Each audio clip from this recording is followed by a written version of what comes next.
बिस्मिल्लाहिर्रहमानिर्रहीम। डॉक्टर जाहिद आपकी खिदमत में एक दफ़ा फिर हाजिर, नए टॉपिक ओबेसिटी, मोटापे के साथ। मोटापा एक अहम बीमारी बनती जा रही है, जो कि इस दौर में हर चौथे पाँचवें आदमी को मोटापे की तरफ माहिल हो रहा है। मोटापे के मुख्तलिफ रीज़न होते हैं, जिसमें सबसे मेन रीज़न हर पेशेंट के लिए उसका थायराइड ग्लैंड की एक्टिविटीज़ का मसला होता है। जिन पेशेंट में थायराइड ग्लैंड की एक्टिविटीज़ में मुतासर होती है, उनमें सबसे ज़्यादा मोटापा पाया जाता है। थायराइड ग्लैंड जब डीएक्टिवेट होता है या ओवर एक्टिवेट होता है तो मोटापे की तरफ माइल होता है। आपने बहुत दफ़ा देखा होगा कि कुछ लोग कहते हैं कि हम बिल्कुल कम खाते हैं, बिल्कुल नहीं खाते, थोड़ा सा खाना खाते हैं, लेकिन फिर भी हम मोटे होते जाते हैं। थायराइड ग्लैंड की एक्टिविटीज़ की वजह से ही ये मोटापा होता है, क्योंकि वो जो चीज़ खाता है वो पूरी की पूरी बॉडी में फैट्स बन के बॉडी में डिपॉजिट हो जाती है।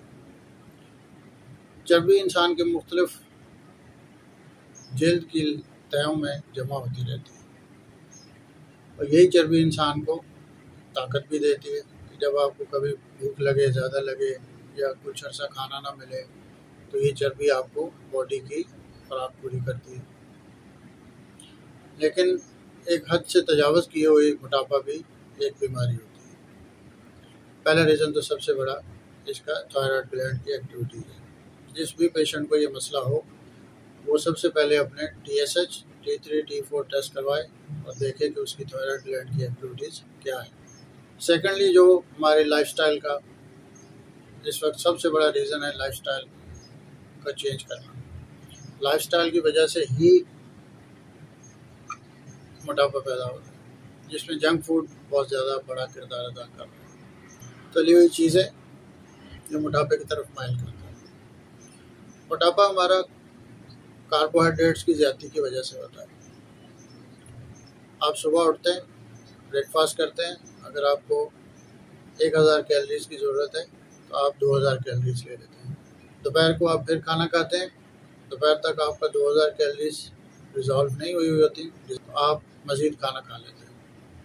अगर आपको सुबह 1000 कैलोरीज की ज़रूरत थी तो आपके पास 1000 कैलोरीज डिपॉजिट हो गई, वो चेंज इनटू फैट्स हो गई।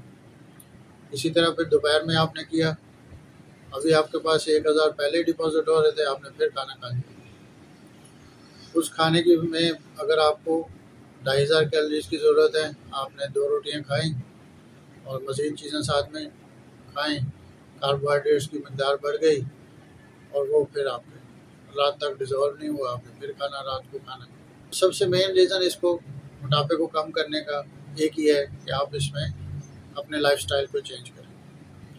लाइफस्टाइल को चेंज करने का मकसद ये नहीं होता कि भूखे रह जाएं। स्लिमिंग, जो लोग बहुत ज़्यादा स्लिमिंग करते हैं, उसमें पूरी की पूरी चर्बी उनके भूखे मरते हैं, यानी स्लिमिंग के निज़ाम में आते हैं और वो उसमें डाइट करना शुरू कर देते हैं।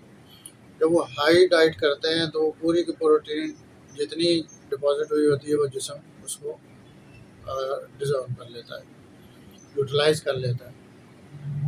उससे फिर क्या होता है कि एक बॉडी में वीकनेस पैदा होती है। थर्ड रीज़न इसका सेम जो सबसे ज़्यादा है, जो जिसको महसूस नहीं किया जाता, उसमें ब्लड की कमी है। बहुत सारी ख़वातीन में देखा है तो उनके ब्लड की कमी होती है, HB लेवल कम होता है, लेकिन वो फर्बी होती है, मोटी होती है। अब मोटा होने का मतलब कि वो उसका जो लिवर फंक्शन है वो भी इतना काम नहीं कर रहा। अब इसमें LFT कराएं, उसके टेस्ट कराएं तो आपको पता चल जाएगा कि वो क्या है।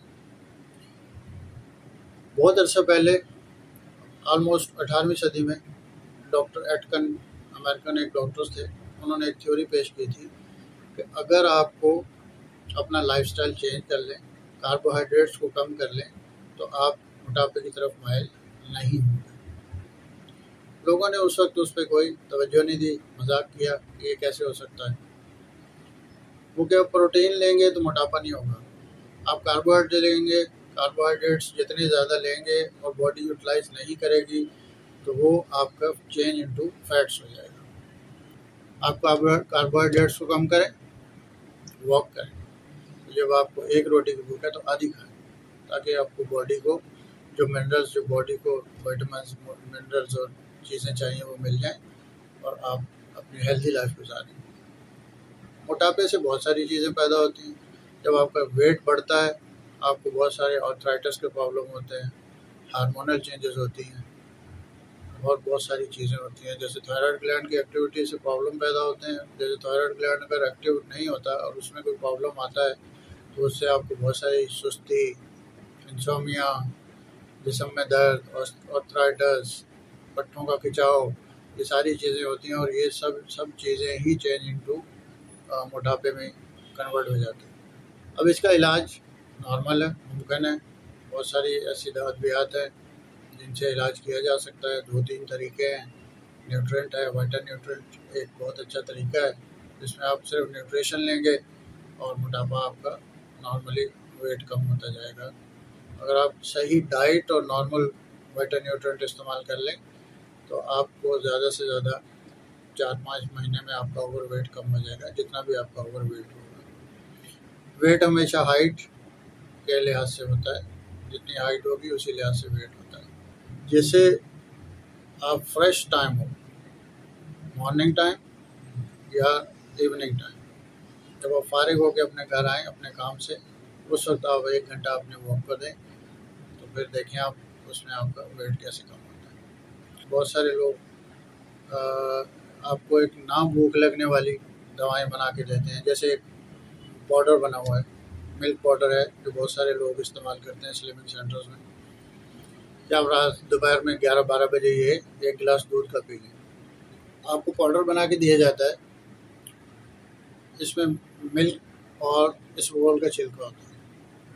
आपको बोला जाता है कि इसको दोपहर को 11-12 बजे पी लें, तो फिर आप उसको डाइट प्लान शुरू हो जाता है। अब उसको आपने पी लिया तो वो जो इसबगोल का छिलका होता है वो पेट में जाके फूल जाता है, फिर आपको भूख नहीं लगती और ऊपर से वो सूखा दूध होता है, वो आपको भूख नहीं लगने देता। लेकिन बॉडी को अगर फिट और स्लिम रखना है, अगर उसमें आपके बॉडी में झुर्रियाँ ना पड़े, आपको बॉडी ख़राब ना हो, शेप ख़राब ना हो, तो फिर इसके लिए ज़रूरी है कि आपको खाना भी पड़ेगा। अब इसके इलाज में फ़ैट बर्नर बहुत सारे होते हैं। अब ये जो मिल्क है ये फ़ैट बर्नर नहीं है। इसमें फ़ैट बर्नर मुख्तलिफ़ दवाइयों में होते हैं। अगर आप वाइटा न्यूट्रिएंट में जाएंगे तो उसमें Q10 एक सर्कुलेशन, ब्लड सर्कुलेशन के लिए बहुत अच्छी दवा होती है।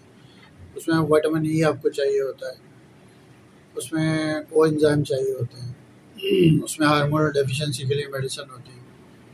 तो वो वाइटा न्यूट्रिएंट में आप उसको इस्तेमाल कर सकते हैं। उसकी मुकम्मल फहरिस्त होती है, तो वो आप किसी डॉक्टर से या हमसे रब्ता करके उसके बारे में मालूम कर सकते हैं। हम उसको आपको तफसीली उस पर ब्रीफिंग कर देंगे और उसका पूरा डाइट प्लान और आपको मेडिकेशनल जो वाइटा न्यूट्रिएंट मेडिसिन होती हैं उसकी हम पूरी थ्योरी आपको प्रोवाइड कर देंगे थ्रू व्हाट्सएप।